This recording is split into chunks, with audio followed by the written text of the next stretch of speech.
តាំងពីផ្សារវមនីសាគរក្នុងចិត្តត្រេកអរសំដៅទៅភូមិកំណត់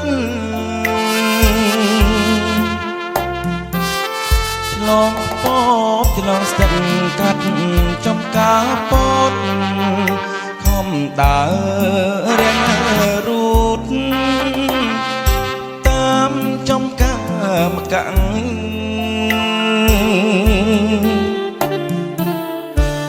រដូវវស្សាគង្គីថ្លាយងទន្លេមេឃុកនាំខ្ញុំទៅភូមិកងប្រាំងទីកងនងហើយដែលខ្ញុំចំពាំងដូចរទាំងបាំងនៅកណ្ដាលផ្លូវ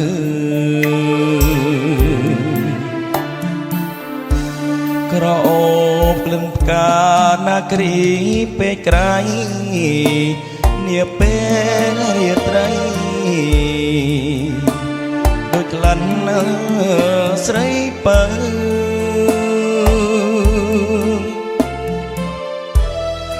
អបក្នុង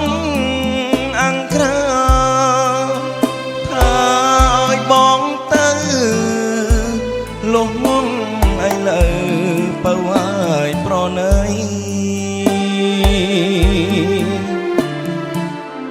ក្លិនផ្កានាគ្រី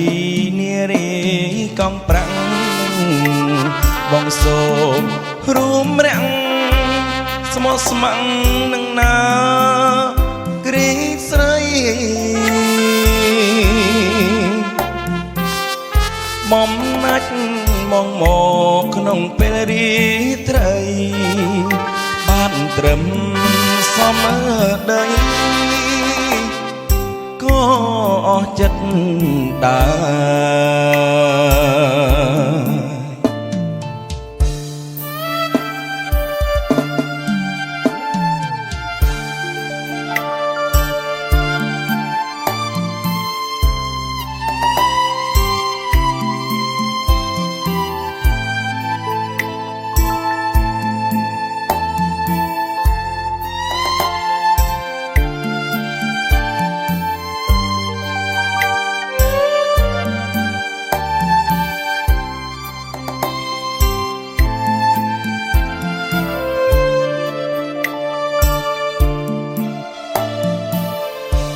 ក្រអូបក្លិនផ្កា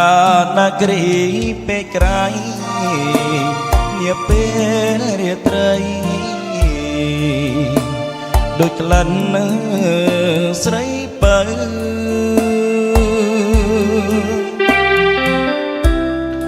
អបក្នុងអង្គក្រា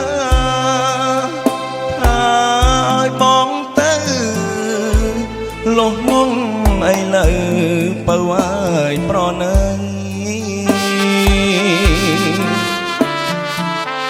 ក្លិនផ្កា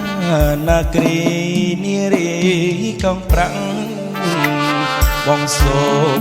រួមរាំងស្មោះស្ម័គ្រនឹងណា